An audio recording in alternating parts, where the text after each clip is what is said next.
Welcome back, friends, to Notes from the Edge. I am your host, Lisa Lacey, writer, trauma educator, executive advisor, and this is where we have the conversations we should be talking about, but we aren't, the things we should have been saying all along.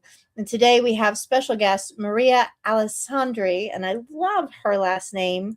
And today we're going to talk about what the horse saw before I did. Our relationships reveal parts of ourselves that we never examined. And I was just telling Maria, I had an amazing experience in inpatient rehabilitation setting with a horse. So, what if our greatest teachers in life can't speak? That's what we're going to be talking about today. After adopting a rescued thoroughbred, Maria thought she was training a horse, but the horse began training her. Whether you're leading a company, raising children, navigating relationships, or simply trying to become more intentional as a human, this conversation is going to challenge how you influence connection and trust people. And Maria, hang tight. I am losing battery on my computer. I don't want to lose you. So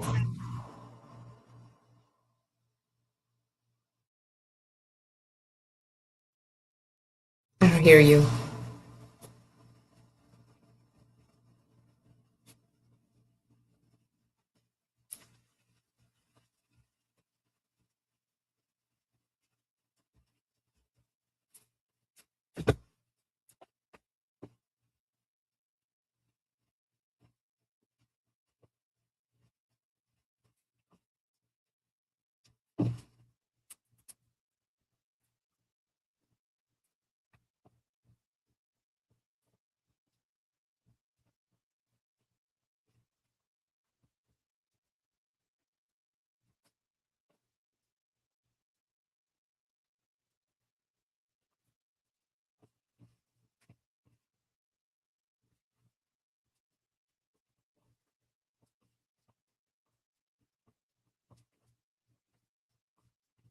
unmute mic.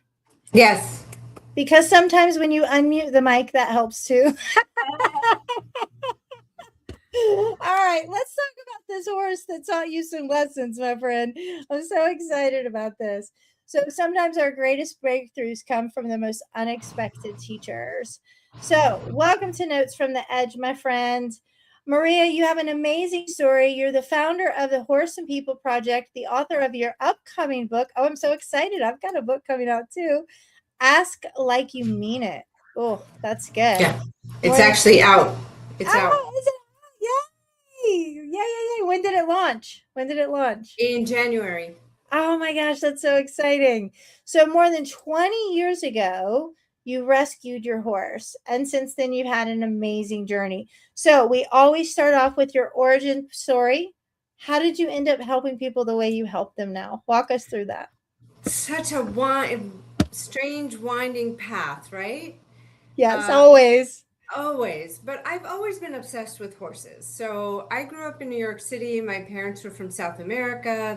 We lived in Queens. Not really much horse activity, but I was obsessed. I saw a policeman. So I followed the mounted policeman. He was on patrol on his horse, and I followed him to his barn and ended up being their summer groom and Oh, the kid that got their horses ready for patrol and things like that, because my obsession was so strong, anything to be near a horse, right?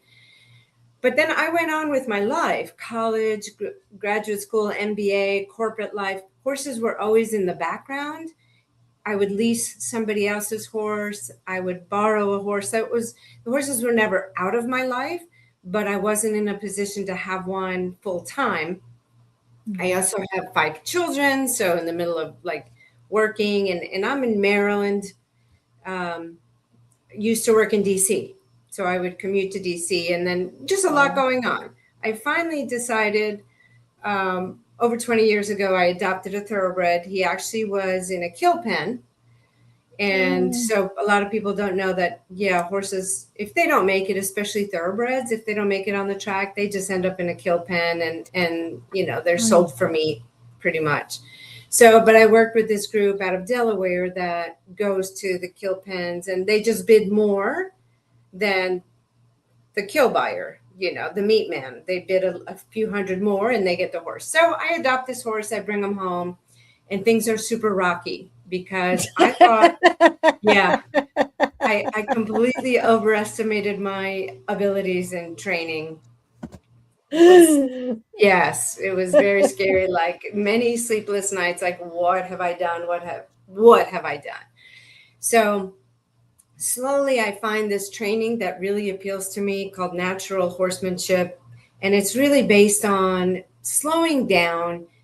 Don't rush so much to get from, one point to another. Like really get to know your horse and learn partnership, like respect and listening. Like the first assignment I had to do was go sit in his field, just sit there and let him come to me, because it was the idea of make yourself safe in his territory. So if you can sit in his field where he feels completely safe and comfortable, and he makes his way over to you to say hello, that's good. So that took a few days of just sitting there, and the whole time, what am I doing? What am I doing? When you're kind of corporate and it's like, I need to get A, B, C, and D done. And it's like, no, just go sit with your horse. Okay, I'll try it. You're But like, what am I supposed to be doing? What am I doing? Yeah. But it did feel good. When he came over to me, I thought, oh, I like that. And then it just started growing from that. I started going to clinics and all these different, natural horsemanship classes. And I was having a really great relationship. And then I had a second horse, because this one ended up that he wasn't really rideable, that he had probably had some kind of spinal injury while he was on the track. So I thought, okay, I got a second horse and that I could ride. And so I have these two horses and I'm just having a lot of fun with them. And I happened to board at a stable where there was a young lady there. And boarding is when you have your horses somewhere else, somebody else takes care of them, because horses are herd animals. They want to live together. So it's nice to have them in groups of friends, So I'm boarding at this stable not far from my home. There's a young lady that keeps a horse, but constantly has a rope around. A halter is the headpiece that's on the horse's face, even in the field, which is not usual. Usual when the horses are out in their fields, they're just loose. So they can play, they can run around, they can eat, they can just do whatever and just be more free. But this young lady kept the halter on. And I asked her once, I said, why do you keep that halter on? And she said, oh, because when my horse sees me, she runs away from me. So I have to kind of come up to her slowly, maybe with treats or with a little bit of grain. And then when the horse gets close to me, I can grab her really quick because I have that on. And I thought, oh, wow, that's not the relationship I want with my horses. Right. And if you think about, like, you get home, if your dog runs away from you, you would know something is wrong. Yeah. For some reason in the horse world, people accept it. Like when the horse runs away from you, they just, oh, he's hard to catch. It's like, well, why? Yeah. So, what else can you do? Yeah. Why? So then I made sure that that's not the relationship I want with my horses. I want them, when I come, to run to me, not run from me. Yeah. So by this point, I'm really into this natural horsemanship, and I'm, doing all these games with them. And sure enough, I drive in, I drop my girls at preschool. I know I have 2 hours. I'm going to go see my horses. I'm driving into the barn and they come running and wait for me at the gate. I park, and I couldn't get to the gate fast enough for them. Right. One day, this young lady was there, and she saw that, and she was just like, what just happened? Like, how is that a fluke? I want that. Yeah. Yes. And she said, is that a fluke? And I said, no, they always meet me at the gate. And I explained to her that what I was doing is I would come and see them and stop by and say hello, even if I had 10 minutes only. Like, I don't have to have a whole day. Like, if I have 10 minutes, just go say hello, scratch them. Who likes this? Who, the belly, maybe a carrot. If I did go and ride, I would try to balance it with, one horse liked to get a bath, one didn't. So, the one that likes a bath would get a bath after riding. My thoroughbred didn't like baths, but he liked the clover patch in a certain area. So I would take him to the clover patch. And, if the dentist came, then we would try and also, spend a little time after. So anything that the horse didn't love, I tried to balance with something that he would appreciate. So, and That sounds like something we can do in life. okay, so that's where this all went, is like 10 years later. So I'm thinking, okay, great. I'm having a great relationship with my horses. I wasn't thinking that much ahead until I was having a coffee one time at my kitchen counter, and I see one of my teenage boys making his way into the kitchen, and then all of a sudden stop and start backing out. He's backing out of the room when he saw me, and he didn't realize that I saw him. I saw him see me, but he's backing out. And I thought, oh, I did to my son what this girl had been doing to her horse. It was like a dagger. It's like, I'm not seeing mom today. Out. Exactly. Out. Like, not in the mood. No, thank you. Yeah. Oh. Because I had made our relationship so transactional. Like, did you clean your bedroom, your laundry, your college essays, blah, blah, blah. Right? So he didn't want any blah, blah, blah. Yeah. You want the blah. And I hadn't been doing enough of the clover patch, carrots. Can you imagine? Here's a carrot, kiddo. Right. Eat this. Right. But it did make me think, okay. That's brilliant. I can't do that, but what can I do? What can I do to switch this relationship? Because I don't want my kid running away from me. I want him saying, oh, yay, mom's in the kitchen. I'm going to go have coffee with her. Yeah. And it was a big divide. So I'm like, okay, how do I get there? What does he like? Can I make him his favorite foods? Can I, he's a reader. So I would be like, hey, do you have any book recommendations for me? Or did you read this? Or, when he was in the car after football practice, I used to think, okay, he's captive now. He has to talk to me. No, he doesn't. But we come with this mind full of expectations. And guess what? The energy follows that. Mm-hmm. So I'm sitting in the car with all this energy of, he needs to open up. He needs to tell me things. I need to know what's going on. And he's just going. Exactly. Yeah. Exactly. Yeah. So slowly I just thought, okay, the next 10 times, don't ask anything of him. Like, no to-do list, nothing he needs to give me. I'm not grilling him about anything. Like, the next 10 interactions should just be like, hey, like the book recommendation. Or if we're in the car, I said, oh, I'm just finishing this book. Do you mind if it's the last chapter, or this podcast, do you mind if I put that on? That way there's no pressure. He doesn't have to say anything because I'm listening to something else. Or if I left the room first, like, do you need anything from me? No, if not, I have a million things to go do, so release the pressure. And then if we did go to dinner, so having 5 kids, I tried to go to dinner with each one separately, kind of our date night, just to connect with each one. And so I would say, hey, can you update me on this before we go to dinner? And that way we don't have to talk about it again. Yeah. So just being so much more open about, there are things I need to know. Let's just get that out of the way, so then we can go have fun.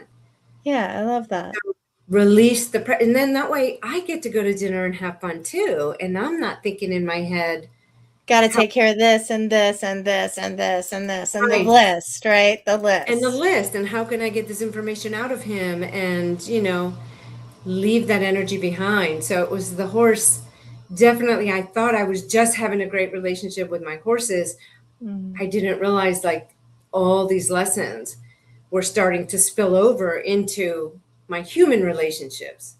That's when they are good teachers. Horses are good so teachers. So good. Yes. Yeah. So when I was in inpatient rehabilitation, I'm 50 now. I just turned 50, and I turned 40 in rehabilitation.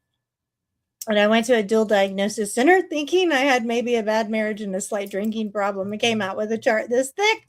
Had a few more problems than I thought. But they had an equestrian center there as part of the rehabilitation. And I've never been around horses. They're very large animals. They can be very intimidating. And they put me in the little corral with this crazy ass horse that was like going around, and they're like, stand there. And at first I was really, really scared. I mean, they're giant animals and I've never been around one. And so it was foreign to me. But Maria, I stood still. This was the craziest, trippiest thing. And I took a big, deep breath.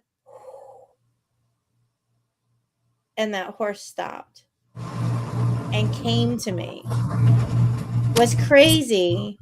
But yeah, just intuitively, I connected through breath and through this calmness. Boy, they can sense energy.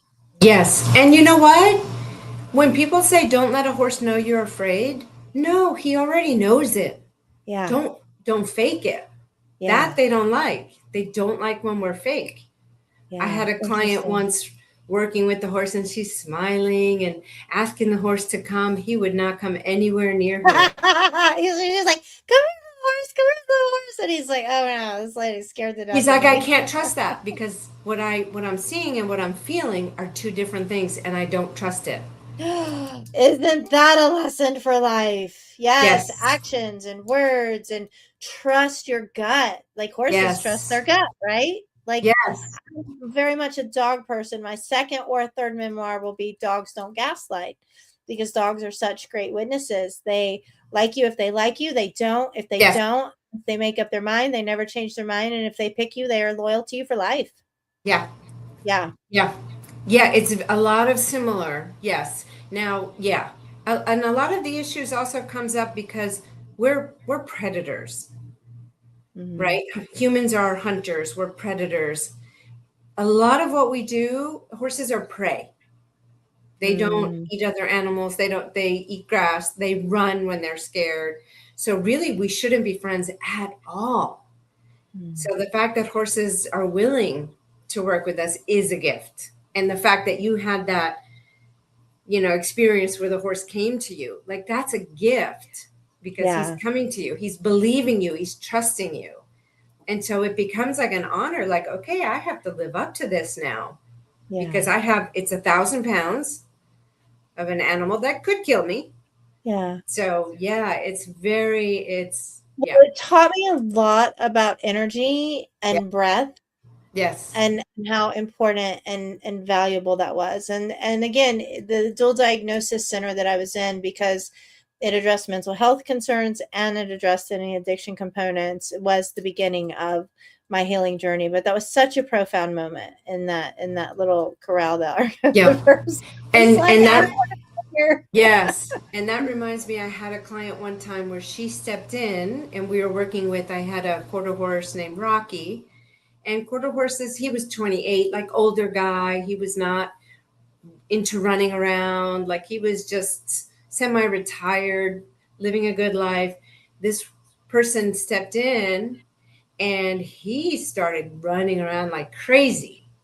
So, but she was very calm in my eyes. Right? From what you saw. From what I saw. Yes. She seemed calm. She just was quiet. She came in, he starts running around, and she looks to me like, what's going on? And I just gave it right back. And I said, you tell me. What's inside here? Yeah, this is well, Maria, that brings up a topic we talk a lot about in here on Notes from the Edge, and I work with my clients on, is that masking, right? The performance, right? The hiding the struggle, the hiding the fear, the not being honest. And horses are honest. 100%. I talk a lot about a horse being a mirror, and people are like, well, what does that mean? I'm like, well, when you look at a mirror, the reflection, you're just seeing your outer self. Yeah. Right. When you use a horse as a mirror, if you're open to it, you're going to see your inner self. Yeah. So because they don't care about appearance, they don't care about job titles, they don't care about social media, they don't care, about all these things that we worry about. They care about if you're honest, if you're true, if you're consistent, if you're clear, if your energy matches your intention and your body language, all these other parts of us, that we often try and hide. Like this woman coming in, the horse goes crazy. She looks to me, what's going on? I'm like, you tell me. And she's like, I don't know. And I said, does it surprise you? This isn't like him. And then she finally said, did she dig in a little bit? She finally said, well, people do tell me I'm too intense. I Exactly what she said. And I'm like, well, he felt it. I didn't feel it. I bought the mask.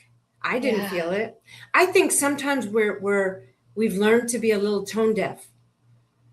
Explain that. Elaborate on that a little bit. Because we've worn the mask for so long, because we've been performing for so long, because we've seen people performing for so long, we buy it. We don't always check the veneer.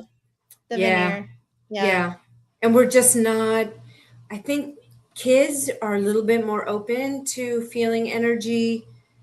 Until we shut them down, eventually we condition it out of them. Exactly. Yeah. So, and then most of our adult lives, if we're on the healing growth journey, is getting back to that.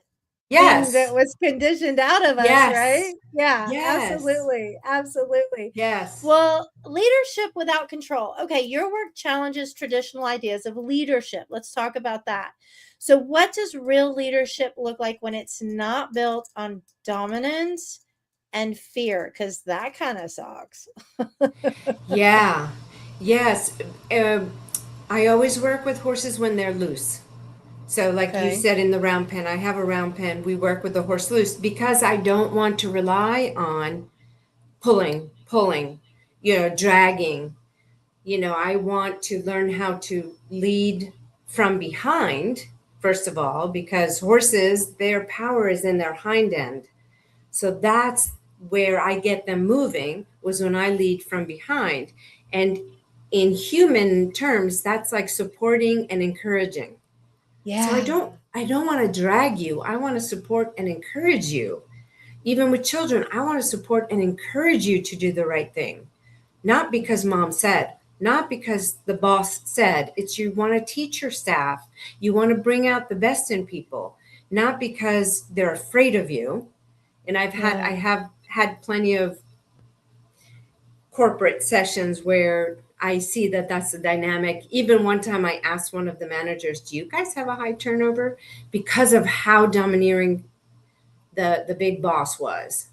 You could see it. Yeah. Yeah. Well, also the horse was very unhappy. Well, you're going to get so much more out of people if they feel the freedom to be themselves. Because if you're fear-based and dominating, they're going to have to put up a mask to survive that. Yes. So you're not getting the best of them. No, you're never really going to know who they are and what they're capable of. Well, and I think that's a big thing in leadership too, is getting to know who people are. How do they work best? Because we're all built different. Everybody's like, well, I have this brain and I have this brain and I have this brain. There ain't no one brain that's alike. I adhere to that. I don't think there's one brain that's alike. So it's getting to know, not making accommodations, but being human to human and going, what do you need to get the best work out of you, right? So this person that came into the round pen and the horse Rocky was running around like crazy, she said, oh, people do tell me I'm too intense. And I said, well, let's give Rocky our back, release your energy, like breathe. Mm-hmm. And she also, I said, you're the fifth person. She had come as a group and she was the fifth one to come in. I said, did you already have in your mind that what you were going to do? Because we've run through certain exercises. And she said, yeah, wanting to be a straight A student.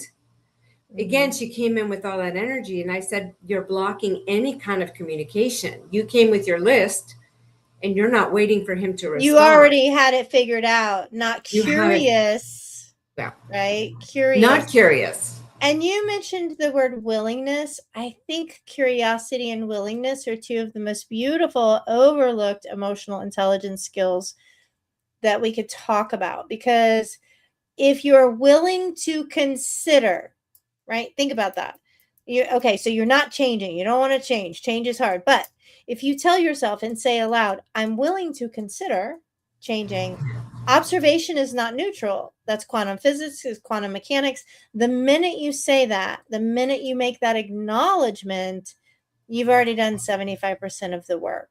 So I actually used to go to a therapist that did tapping, and she used that kind of language too. And I found it very eye-opening and like, wow, I feel like I can do so much more when I think I'm willing to. Yes. And be curious about, and I got a lesson today. Something amazing happened today that I wasn't expecting, and it just made me realize how much I had started to fall back into old patterns of catastrophizing the future, like already having it figured out, things are all going to fall apart, and got curious, got back into my mantra, everything always works out for me with grace and ease in my favor, and lo and behold, it did do that. So I absolutely love these lessons, and I just love the idea of having the whole corporation come work with you. So all right, parenting, boundaries, and communication. Parenting is one of the hardest jobs we're ever going to do, and I always say it's the job that we try our hardest at, but we always feel like we're failing at it. So you often say the same lessons that work with horses work with children's, family, and even corporate teams. So what are some of the biggest communication mistakes people make when they're trying to be heard? When they're trying to be heard. So another early lesson that I had, and this was very much a parenting, my daughter came home when she was 16 and announced, I want a tattoo. And I was like, nope, you're not doing that. I don't have anything against tattoos, but I thought she's 16. Yeah, exactly. It's a commitment. Is it even legal? I don't know. It's legal if the parent goes, yeah. But I just immediately was like, no, that's not happening. And she said, well, I have a friend and he does them in his basement. And this is high school, right? High school. Yeah. So I thought, well, that's just not okay. Like, I was floored. And with this particular child, I thought, this is not just a threat. She might actually do that, right? So then I had to think. I said, okay, give me a day, because I needed to think about it, because we were going back and forth and it was getting heated, because I'm like, no, dirty needles, this or that. You don't really know what you want. Yes, I do, Mom. And don't think I can't make up my own mind. You know, the typical. And it's true. And it's true, though. Teenagers, I didn't want to cut off her voice, because she is learning but also you were doing the normal mom stuff. Making rational decisions. Yes, because I know better. So yeah, but at the same time, so I started thinking, okay, what are the ramifications? Let me think this through. Let me think this through and see where this takes me. If I continue to say no, is she going to sneak out and do it? She might. And then what? I take away her phone. I punish her. Because it's done at that point. It's done. So what's the ramifications then? Like, there has to be, consequences. So if I punish her, take away her phone, then does she start sneaking out? Does she start lying to me? Does she start not sharing? And I'm like, I don't want where that's going. So I need to rethink my no. And it did bring it back to a horse training session where, when I was working with my thoroughbred, his name was Ace, we got stuck. We both got stuck, and he wouldn't move and I wouldn't move. And the trainer had told me, don't move backwards, because that's retreating. So in horsey world, you don't move backwards, because then the horse is going to think he's in charge. Okay. So I'm like, okay, but how do I get us unstuck? So after a few sessions, I finally figured out, if I move sideways, then he moves. Then he'll move. We get unstuck, and then he came to me. So I thought, okay, so redirect, don't retreat. So I just needed to redirect his focus, and he was stuck. And let me just redirect where we are instead of retreating, and then solve that problem. And I did it over and over again, and it worked every single time. So then I thought, well, at this point, I'm already always starting to think of how these lessons How does this show up in my real life? Because it's not about the horse. He's responding to me. Right. So I have to bring it back in the mirror, like, okay, it's me, not him. He's not being a bad boy. He's not, it's me. It's what am I doing? So how can I apply this to my daughter's tattoo situation? And I thought, okay, maybe I can redirect and negotiate. Mm-hmm. Because I thought she's 16. She's coming to me first. She didn't just go and do it. Let me honor that. Let me honor that she is coming to me first. So that in parenting is a really hard thing to remember because we get caught in the conflict.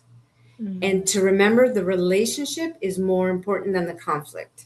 The conflict is temporary, the conflict, but we get caught in it.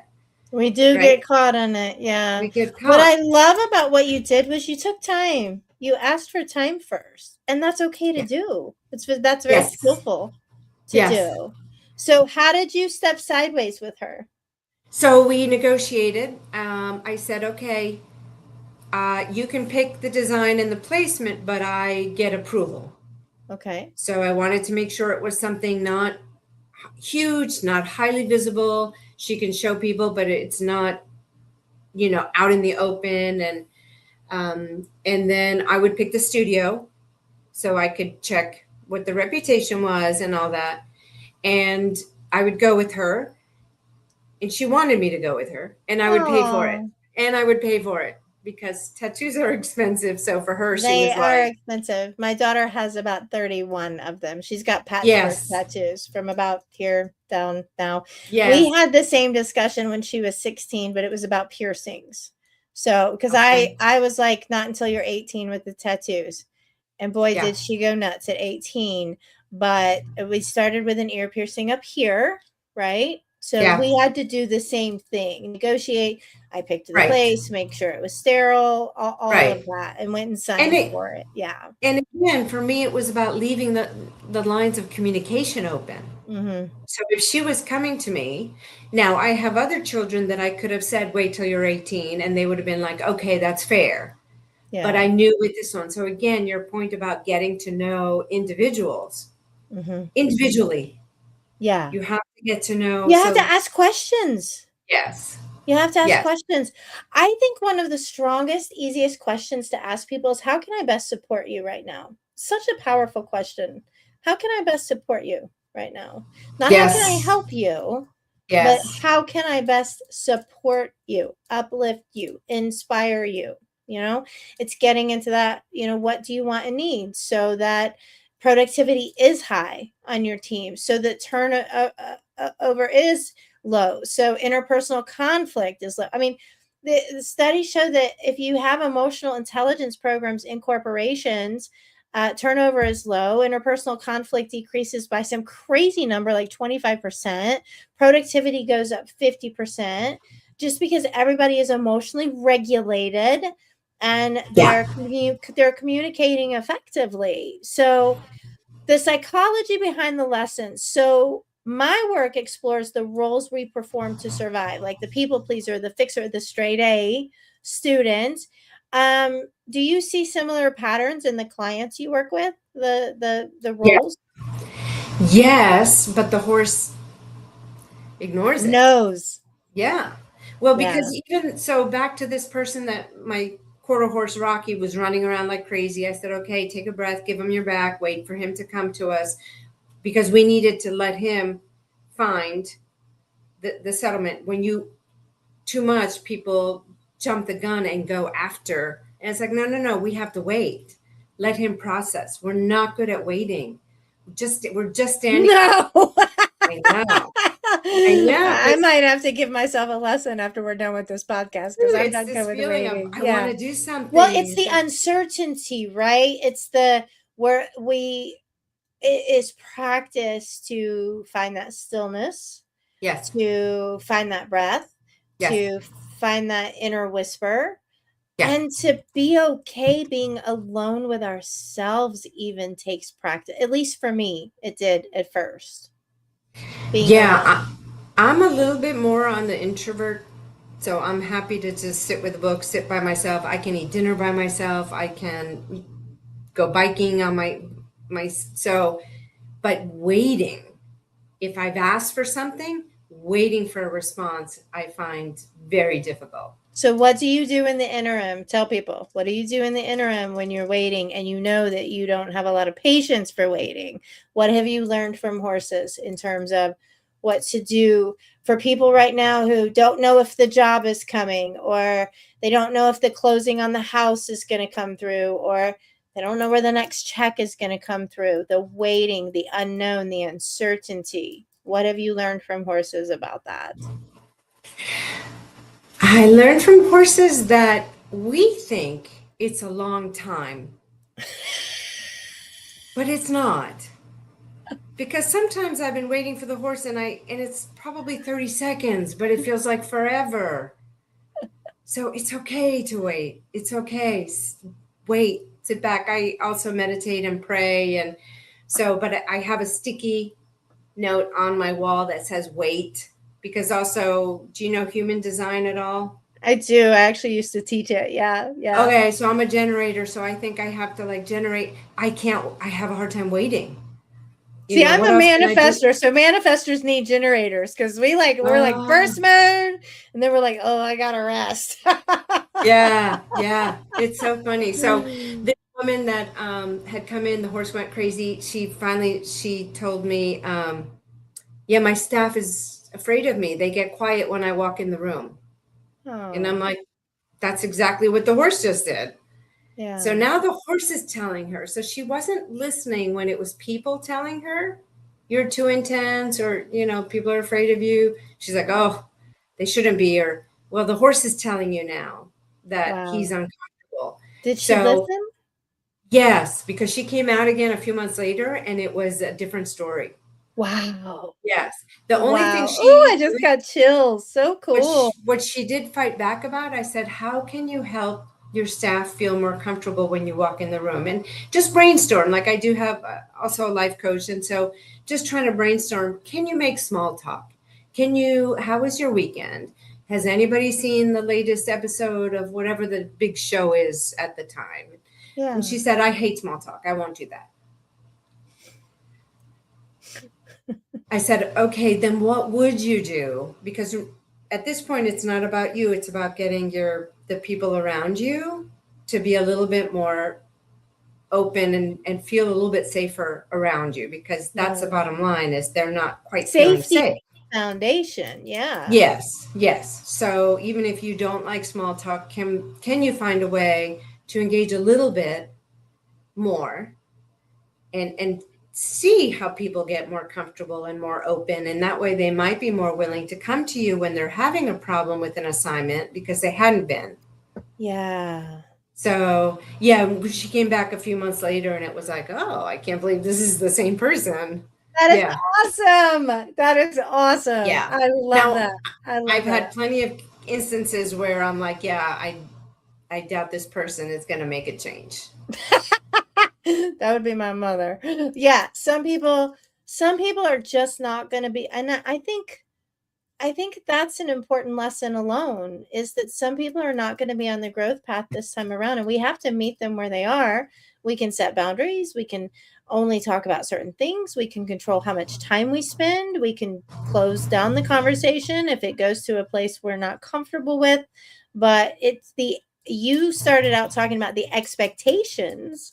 Yeah. Drop the expectations, because the expectations are the thief of happiness. Like, you're going to be disappointed if you have huge expectations of yourself or others, really. And after a while of doing it enough, you find relief. And I don't have to manage. I'm providing a service. If people don't go home and change, that's not on me. Yeah. They have to be willing to look at it and to possibly take something in. And when people come as corporate, a lot of times they're forced to come. This is a corporate outing.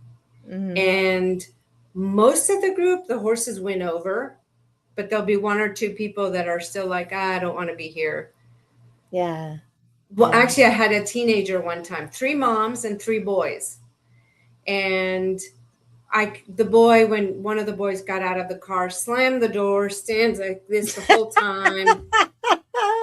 You knew you know, right away he wasn't thrilled about being there. I mean, that was obvious to everybody. And so he didn't come in till last. He was last. So they went, they're over chatting. The other two boys are chatting. And he's pushing on my horse and Oh, doing just brusque and not nice, And he goes, why won't he move? Because then my horse was like checked out. And I said, oh, because he knows you don't want to be here.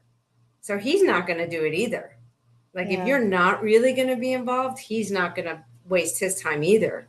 Well, you bring up a good point then that talks about presence, right? Yeah. Being present with people, Yes. with your teams. Yes. I mean, the one client you had, I mean, if she didn't like small talk, she could be present with them in active listening and what they're into if she didn't want to do the talk. So yeah. Right. Did the young man have any kind of epiphany or change or no? Oh, he did. So he said to me, he goes, I don't want to be here. And I said, yeah, I know. I said, I'm sorry. I can tell mom dragged you here. Sorry. I said, but you know what? It's your turn with the horse. Don't miss this opportunity. Mom's over there. Like, she's chatting with her friends. Don't worry about her. Like, how about you take this time? And he did.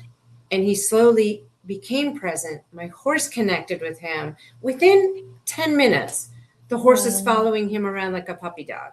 And the kid's like, I bet he feels good. Yes. And the kid's like yelling to his friends, like, look, Jake, whatever, look, awesome. And it was like, because you decided to be present. You stopped just nudging him like this, not connected at all. So I was like, yes, hopefully. You've had some amazing spiritual moments working with horses. Hopefully that's a lesson he keeps with him. Like, okay. I'm sure. Because the one I had in inpatient rehab, I get to keep forever. Yeah. Memory I get to keep. All right. Show us that book again. Tell us what it's about. So Ask Like You Mean It, Lessons in Communication from an Unexpected Source, my horse. So I call it all about communication. It's about relationships. When I used too much leadership, I would lose the parents. When I spoke parenting, I would lose the leaders. And I'm like, it's the same skills, right? It's the same skills you need in both arenas and in life. And they're really just about communication, how you communicate. And so I wrote the book because I love telling the stories of the clients. And as I would tell the stories when I was doing speaking, people are like, oh, I don't even have to be there. And I get it. I can see that. I've been doing that. I've been scaring my son away or they see themselves in the stories. Yes. Because stories are our best teachers. Yeah. Yes. And it's all human. And a lot of times I tell stories about how I messed up, like with my son. I didn't know I was pushing him away. Like, oh, let me fix this. And so I wrote the book about the stories. And so people, not everybody can come to the barn, right? But I want them to be able to learn from experience it. Yeah. Because to be there to experience the horses taught me. So I feel now like I need to teach others. I love it. Well, where can people find you? And we're going to put all of it in here. But so it's on Amazon. It's on Barnes & Noble Press. The title Ask Like You Mean It is something I had to refer constantly when people were working with the horse. Like, ask like you mean it. Like, there has to be intention behind. If you're going to ask for something, it should be intentional. Don't just ask. Well, and you got to know what you want in order to ask for it. And you have to know, what does it look like? Like, I would have people saying, I wish you were more communicative. What does that look like for you? Yes. Exactly. Or I wish my husband would help out more. What exactly does that look like? Because it's too vague. And with horses, you can't be vague. You can't be ambiguous. You have to be very clear. That's how they respond. And it's a relief. And so a lot of times, ask like you mean it. Don't just kind of maybe at some point, maybe the horse will do this. No. You have to come with your energy and intention aligned.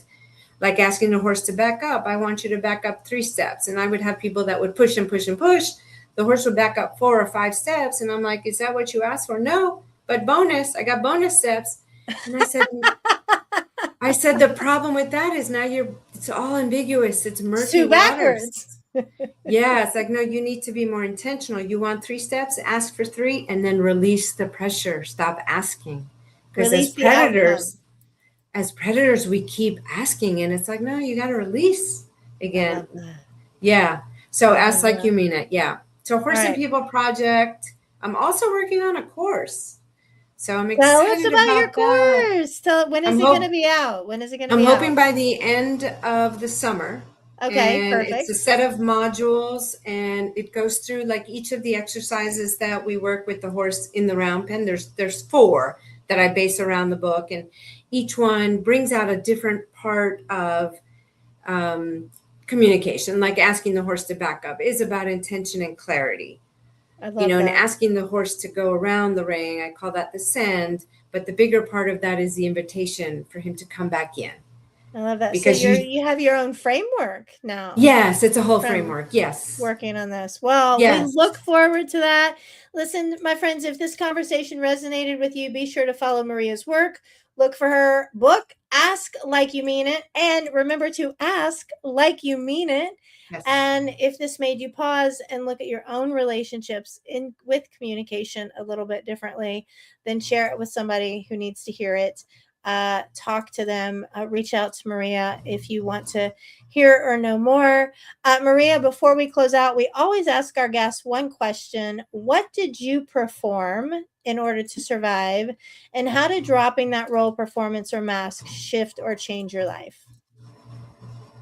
So definitely this performance of I have it all under control. That one will get you in trouble. Yeah. Because the universe is like, no, you don't. I have nothing under control. And just the grace that allowed learning that I don't. And you don't have to. I don't have to. We don't have to. We can try. Yeah. We can be, and that's enough. It's enough to just be and exist. Maria, we could talk for hours. I know we could, but I've got to run because I've got another guest right behind you. Thank you so much. It's been such an honor. I've learned so much from you, and I hope everybody else has too. Grab the book, Ask Like You Mean It in the meantime, and look for Maria's course that'll be done. It will be done by the end of summer. Wonderful. Yes. All right, Maria, thank you so much. It's been a joy and a pleasure. Thanks for the laughs. Thank you. This was lovely. Thank you.